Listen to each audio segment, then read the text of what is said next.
bang hindi niya kayang mabuhay na mawala ka sa buhay niya? Hello mga guys, kumusta kayo? Panibagong araw, panibagong video na naman tayo. And sa araw na ito, isa na naman video ang aking tuturo sa inyo na simpleng gabay o simpleng pamamaraan na makakatulong sa atin. At bago ang lahat, gusto ko lang mag-disclaimer sa mga taong hindi naniniwala at hindi gusto ang mga kagaya nitong video. Please skip this video and maghanap kayo ng videos na gustong gusto nyo dahil ang video na ito ay para lamang ito sa mga taong naniniwala and gusto mag-try.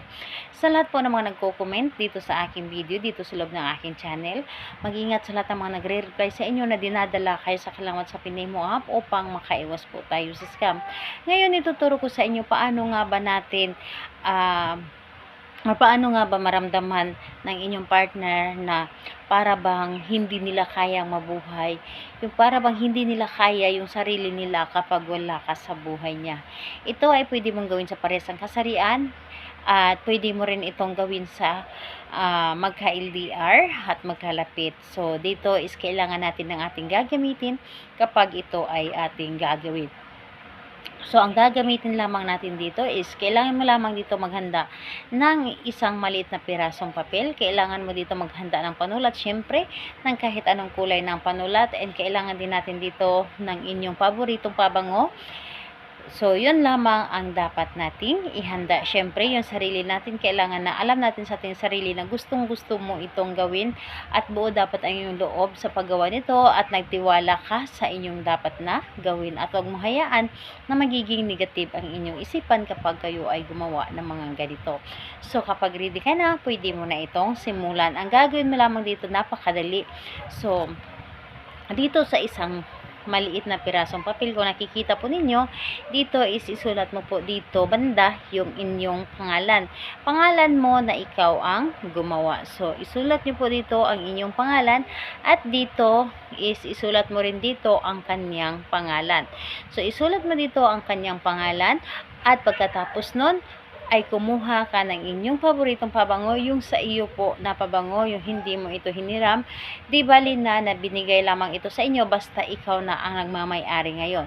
So, isprihan mo lamang ito or patakan, kailangan na mapatakan or masprihan mo ang iyong pangalan at kanyang pangalan. So, kapag nisprihan mo na or napatakan mo na ito, itupi mo lamang ito ng 3 beses na papunta po dapat sa inyo.